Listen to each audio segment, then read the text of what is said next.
All right, we're back Tuesday night, Redhook, Function House. We have two legends on the show tonight. We're welcoming back DJ Riz. What's up there? And we got DJ Eclipse. Hello. Welcome. Thanks for coming down. Yeah, what up? How y'all doing? Welcome to the Function House. Thank you for having me. Riz, welcome back. I see you guys more than he does. So. Skinny Riz. Skinny Riz. So you guys have been friends for a long time. Yeah, like 92-ish. So how did you guys meet? Through MC Search. MC Search was doing his solo venture after Third Base broke up, and I was living in South Carolina at the time. Search came through South Carolina. I met him at a record store. We hit it off. I played him some beats. He liked the beats. He was interested enough to be like, why don't you come up to New York and produce for me? And I'd like you to DJ for me along with this kid named Riz. He's like, I want two DJs. He's like, this kid Riz is nasty. And I hadn't heard of Riz because Riz was like, was doing BAU and doing like, stuff up in New York. But I was down south, so it's like if he wasn't on a record, I wasn't familiar with him. So I go up to New York with Search, and Search introduced me to Riz, and I was like, okay, I gotta revamp my whole career. Yeah. So you were born in Rhode Island. Yeah, I'm from Providence, Rhode Island. And then you moved to South Carolina? Correct. And then you came back because Search...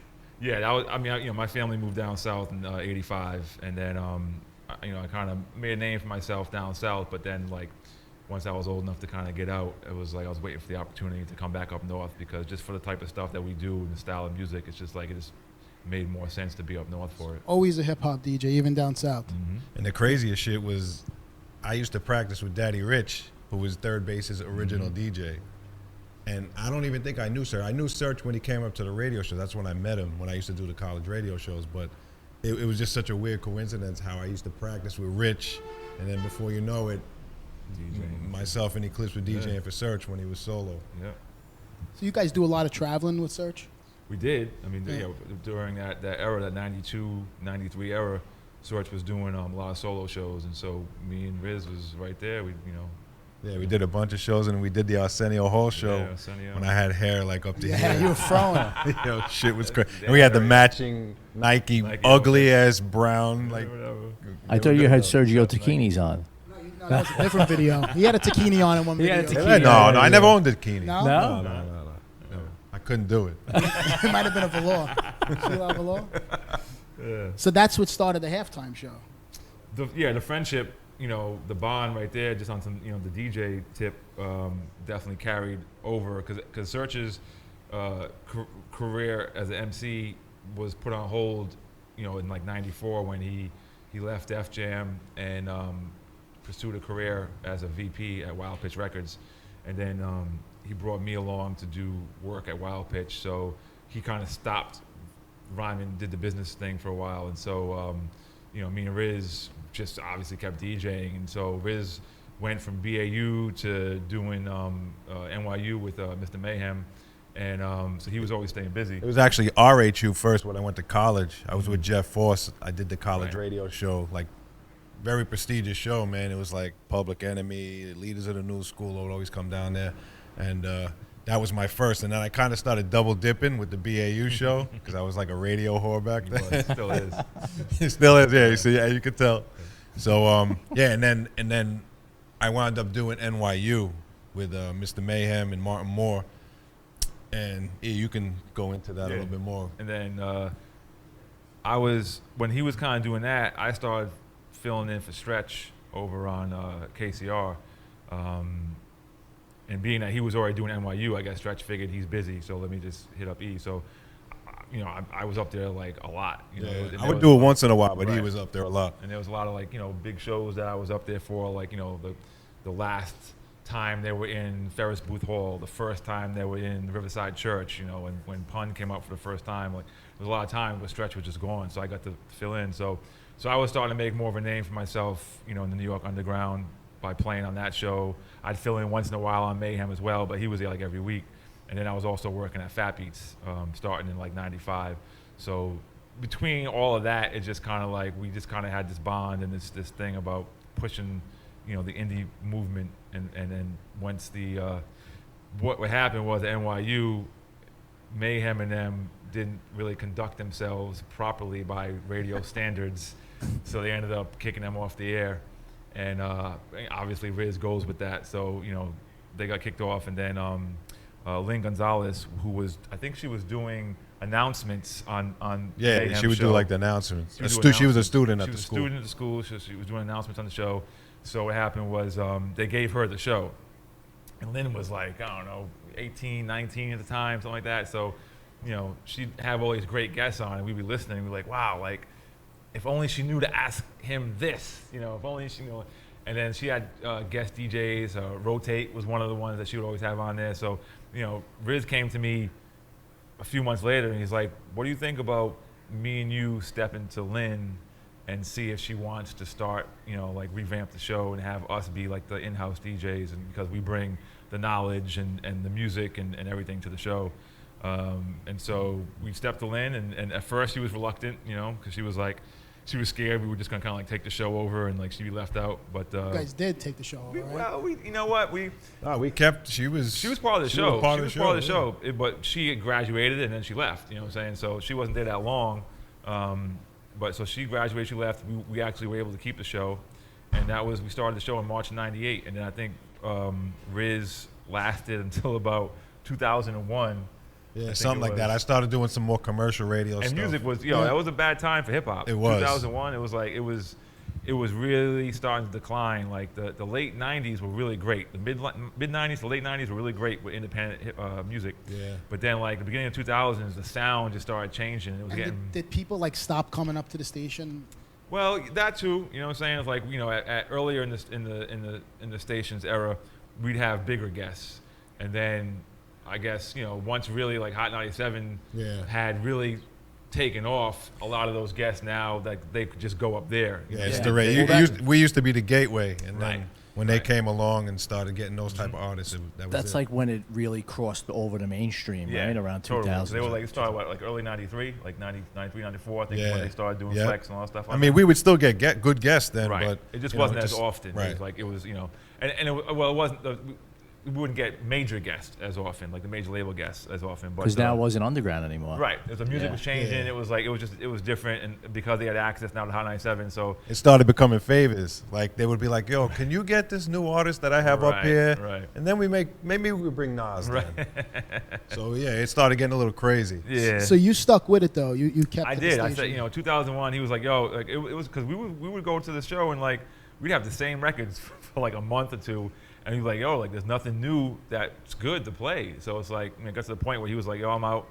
And so I just stuck with it. And then gradually it started turning around. The music started getting better. And then technology, kicked in several years later. And then it made it easier for us to play joints that weren't even real records, that weren't pressed up. We could play demos. You could just put it in the mix with Serato and stuff like that. Because before that, we was doing, everything on either DATs or CDs. Vinyl DATs and CDs. When CDs were able to record, we'd start doing that. And plus we were on FM, so we had to make everything clean. Yeah. So we'd get the exclusives, and we'd have to clean them up, and then we'd have to, so it was a whole process. And then it was easier to make edits too, right? It wasn't then. It was harder to make edits back then. Now forget it. Yeah. Back then I was using it was a Tascam mini disc 4-track. I remember that one. That I'd have to like do mathematics in my head to time out. I would cut and paste pieces of the song, like instrumental pieces of the song, to drop in where the curses were, and I have to use okay, it's from point 10 to point 25 is the length of what I need to, so I have to find point 10 to point 25 over here and put it over here. So how long did it take you to make those? It was crazy. It was like, and then you listen back and you have to make sure it was on beat right and all that stuff. So it was nothing like it is nowadays. So it took a long time. So anyway, music came back around, and then it really picked up, and so I just kept doing the show, and did it all the way up until 2016. So working on Fat Beats definitely gave you an edge, like you were on sure. top of all the music. For sure. Because the whole thing with Fat Beats was, when Fat Beats opened in '94, people were coming there because Stretch and Bob and Mayhem and Riz were playing joints on the radio that people didn't know what they were. And so they were all shouting out on the radio, if you like what you hear, and go down to Fat Beats. So people would come down to Fat Beats like, oh, I heard this joint last night on Stretch and Bob, I heard it on NYU. And so we just started kind of focusing more on that scene. And at that time, all the major label stuff was all dope. You're talking about like, you know, Jay-Z, Biggie, Nas, Wu, Payday, like, you know, all this, you know, that whole mid-90s era was all dope music. So Yeah, it was. when Fat Beats first opened, we only had like a handful of independent records on the wall, 4 or 5 joints. That's all there was, really. And then between Fat Beats and the DJs and everything like that, it started becoming a scene where it's like, you know what? No one should have to wait on getting signed to a major label to put out music. Let's just start putting out our own music. And so Fat Beats put out Rob Swift with the Cracker Jacks record. They put out the Nonfiction first single, along with Searchlight. So, you know, Fat Beats started doing stuff, and then Fat Beats decided they wanted to become a distribution company as well. So we really was like, yo, you got good music, come to us. We're gonna put it out. How involved were you with the distribution and Fat Beats? I mean, not as much involved with distribution as I was with the retail end of things. I mean, I oversaw at that time the New York store, and then as business grew, I started overseeing the other locations. But I mean, definitely, you know, it's still a small enough company that, you know, you have your hands in everything. I mean, we're bringing music into them to, it's like, all right, you know, this is dope. Let's put this out, and you pass it off to like whoever's, you know, to Amir or to Rich King, or you pass it off to whoever handles that side of things. So how much music were you guys getting back at? I mean, it was, you know what? It wasn't as much as it is nowadays when you get music, but well, college radio was huge. yeah, I mean, Yeah. that era was like that again. Like that was how you heard and broke those kind of records. You know, as much as Hot 97 became an outlet for bigger artists to come up there, they still weren't like breaking the records the way we were breaking the records. They were more regulated than you guys too, Sure, of right? course, most definitely. College radio's always been like that, though, to be an outlet to play whatever you want and to be anti-commercial, to play whatever they're not playing. I used to get tight too when like they would get plaques, and I knew that we broke records. Right. Yeah. And we didn't get plaques sometimes, and it was like, yo, come on. But then, you know, you learn the business as it goes along. Sure. It's crazy. Of course. So you stuck with it. You went around. You started doing more commercial parties, and now Yeah. you guys came back together, and you have a show right now on Sirius. Yeah, it was like the opposite. I came to E, and I was Right. like, you know what? Life's flying by, man. We're getting old. Yeah, you are. Let's give it another run, man. Right. And he's like, yeah, cool. All Yeah. right. He's been doing the Sirius show for how long? Right. Like 8 years or I don't something? even know, 7 actually. years? Yeah, like 8 years, like that. Because I started actually doing Sirius as a fill-in for Premier. Because Premier started doing a lot of traveling, and he was like, you know, I know you do what I do on NYU on halftime. He's like, so I was like, there's no one else I can really ask to come do this up here. So I started filling in for him, and by doing that, I became cool with the people that worked up there, and they were actually fans of ours from doing NYU. And so it kind of just worked out where, like, once the people that were up there, shout out to my man Ron Mills, once they were up there and their position moved up enough at Sirius, they were like, yo, do you want to do your own show? So I was like, yeah. So I started Rappers Out of Control, and that was been going on for like 8 years now. And so It's every Monday, 8 to 10, right? yeah, it just recently switched over to Mondays. It was Sunday nights, but now it's Monday nights, 8 to 10. And then Riz was like, yo, he's like, I want to get back on. I'm itching to do some hip hop stuff. He's like, you know, do you want to start a new show? He's like, can I join you on this one? I'm like, yeah, just join me on this one. It's like we already got the platform. I already know he's good to go. So, you know, and I'm already getting hundreds of songs. Yeah, the songs music a is week. crazy. So it's How back. much music. Yeah, I mean, he it's- sends me it's folders every ridiculous. week, and So it's how, just like, wow. how do you guys put together your show? How do you guys collaborate for the show? Well, it's kind of like the way we've planned it out is all the music that I get, I sift through it, I listen to it all, get rid of the junk, keep all the good stuff, and then I show up to the show with that for that night, and I skim through what I'm going to play for that night. Meanwhile, he's already got music from the week prior, and so he goes through all the music he has and then decides what he wants to play for that night. And then the next day, I send him the folder from what I just played, so then he gets that the next week. And that's the only way really we can do it, where I know we're going to have a balance of brand new stuff like from the last 5 to 7 days, as well as joints maybe from the last few weeks to a month, so that we can have, you know, stuff getting played. Because that's the downside to the amount of music that's coming out now, is that it's impossible to do a 2-hour show a week and be able to touch everything that you want to play, because there's not a shortage on good music. I mean, I'm talking about I'm showing up to the show with 60 to 100 playable dope songs. Yeah. And we can only get like 25 to 30 songs on in a show. So that just shows you 70% of the songs aren't getting played. And then next week, we get another whole 100 songs. So it's like you never get a chance to really put something in quote unquote rotation because you want to rock the new joint you get next week. So we kind of came up with this system that way I keep him 1 week behind just so I know he's going to be able to play something that maybe I played last week. So that way we get it on again and we get, and it works. I like it like that. So then what's the shelf life of a song? 2 weeks? It really it is. Yeah. It's like 2 weeks, 3 weeks tops. And then once in a while you try to go back and maybe touch something. I haven't played something off that album in 2-3 months. Let me just drop that in the mix.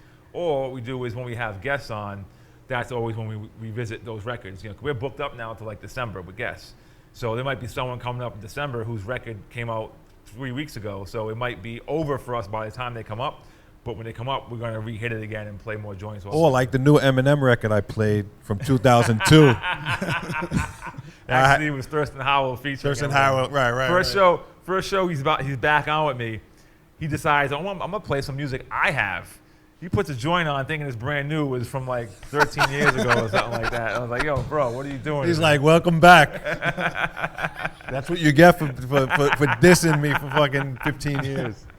So this music is getting sent to your inbox? You have an email address set up? It used to be, I used to also check the blogs and sites, but it's there's not even a reason to anymore because between emails, posts, you just see stuff, you just look around, it's all over the place. So how much time do you spend the week skimming through records? The weekends, I'll spend a few hours, usually Saturday, late night, or Sunday at some point during the day. I'll kind of go through everything, and I never get finished totally. Right now, I still have there's probably 3 or 4 folders, each folder containing probably about 40 songs each of stuff that I have to still go through, and I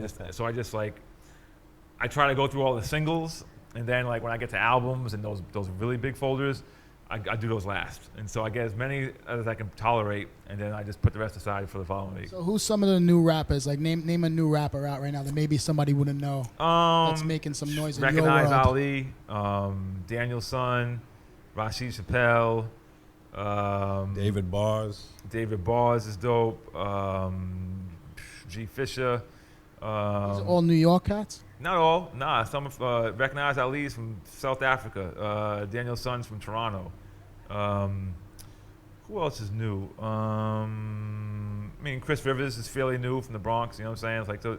There's a whole bunch, and it's without looking at my computer, I'm not gonna remember everyone. It's hard because there's so much. But music. those are just the new guys. But there's also the classic people too. You know what I'm saying? It's there's Master A still puts out great music. AG still puts out great music. OC still puts out great music. There's Vinnie Paz and Ill Bill. There's La Coca Nostra. There's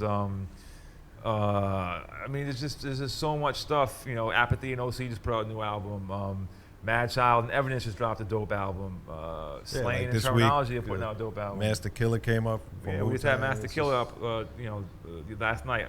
So he got a new album out. So there's so much dope new music out there, by our standards. So it's we're never at a shortage, and it's just we need more outlets to play stuff like that. So are you guys looking to start a party? Rap is out of control. Is that another step? I don't know if that's a format for a party. That kind of stuff is it's good for listening to on the radio.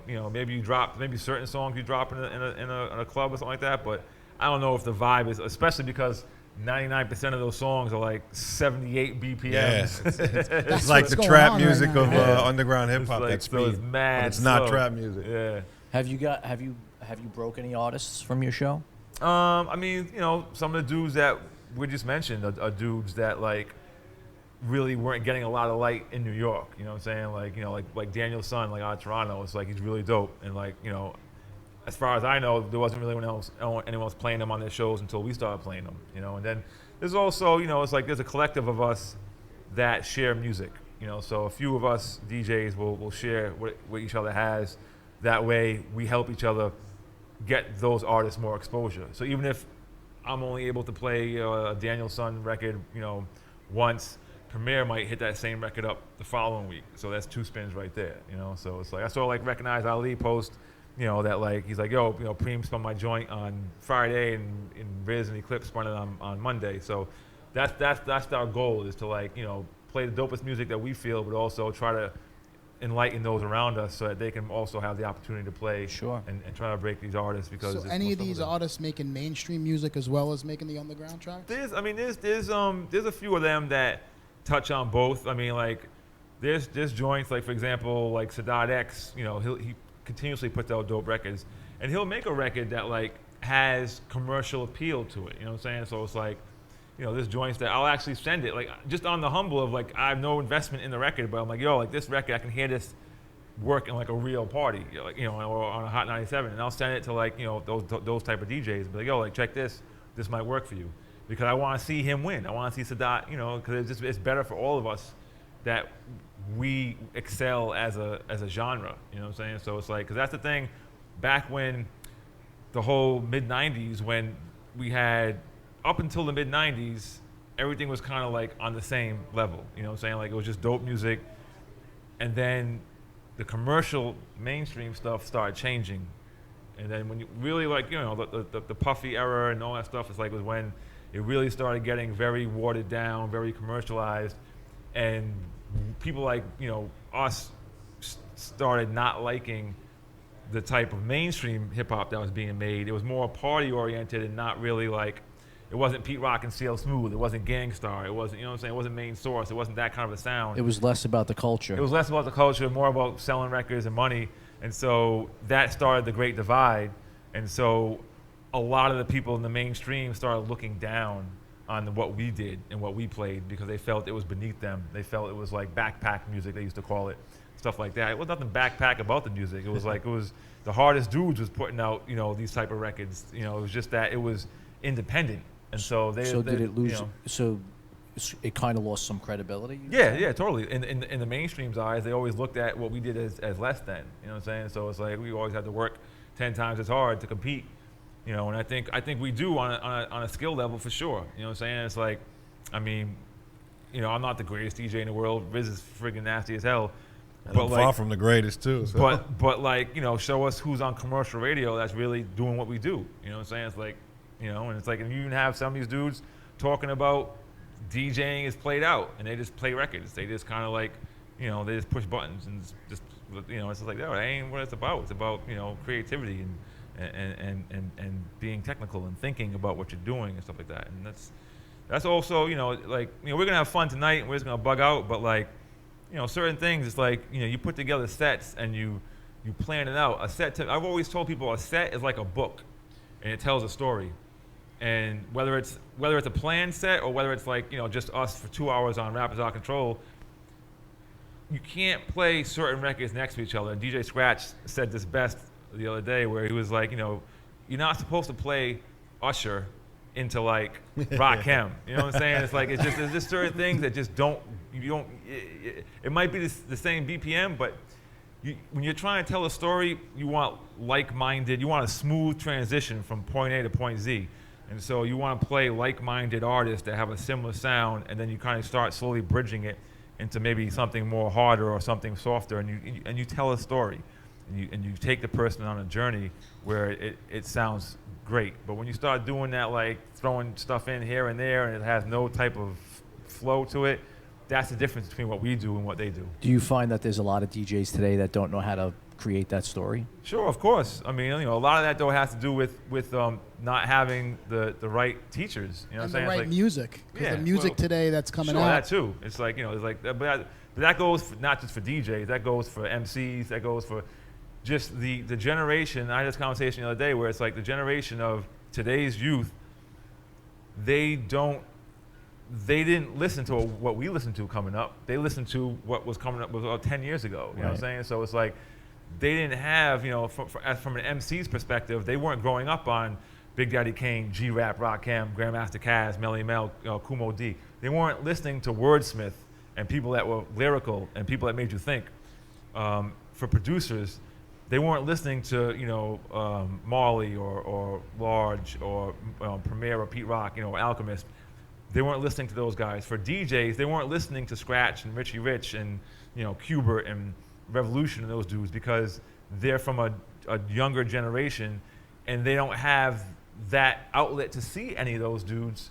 All those dudes are still busy, but they're not in the forefront right. like they were back in that era. It's like, so everyone has their lane now, and it's just so spread out now with the internet that it's not as concentrated where it was then. Yeah. You know what I'm saying? When Kane put a record out, everyone in the world knew it, and that was what everyone played. Nowadays, it's just like there's so many options for your attention. It's not even just music as entertainment. It's everything. Everything's out there. There's no longevity in these tracks that come out today, even the mainstream ones. No, not at all. And it's harder to. We always talk about this on the show. It's harder to create a classic record these days. Sure, most definitely. And I say that too. And I honestly don't know what the real reason is. I don't know if it's because the artist isn't giving as much as they used to. I don't know if it's the fan doesn't care as much as they used to. I don't know if it's that we're more jaded now than we were then.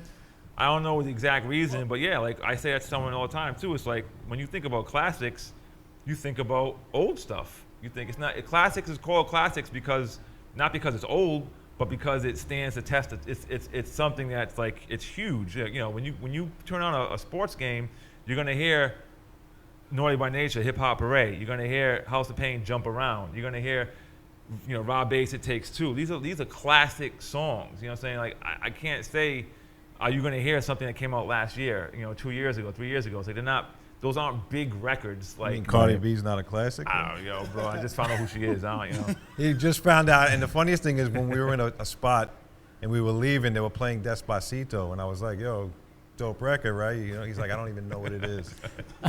I'm so far removed. I just, I used to have a van we used to use for touring, and when I used to drive the van, I would turn the radio on specifically to see like what commercial radio was playing. Ever since I stopped driving, I have no reason to listen to the radio. Right. So it's like, I'm not listening. Why am I going to listen to it? Because one, I don't like the music, and two, I'm not playing anywhere where I need to know what the music is. Well, the other thing too is that a lot of people don't listen to FM radio anymore. Everybody's listening to satellite. You got satellite, you got internet. It's just like nothing's the same. That's also the death of college radio. That's one of the reasons why I stopped doing halftime was because after 18 years, what else am I going to do there? You know what I'm saying? It's like I've had everyone in the world come through. We've done great, tribute shows and specific shows. It was just to the point where it wasn't meaning as much to keep doing the show to people because they don't have to listen. They don't even if they love the show, they didn't have to listen to it live. Yeah. They could go and listen to it 3 nights later on the archive. So it's just like the act of having to listen to something now on the spot is gone. Yeah, it took away the fun. Yeah. That's more of a novelty now. Yeah, totally. It's just like it's more of a people aren't even watching us live right now. They're gonna check us out. Check it out, right? Yeah. There's some people watching now. Some people watching later. We actually have a nice little crowd. Plethora of people. Johnny D wants to know, Riz, if you know that it's 40 degrees out while you're wearing shorts. I thought he was gonna be wearing shorts too, but. That was a smart one tonight. Johnny D, my man. What up, baby? So, look, we appreciate you guys coming down and rocking with us. Us. We're going to take a 2-minute break. Okay. And we're going to get Riz and Eclipse up on the decks. Word up. Peace. Peace.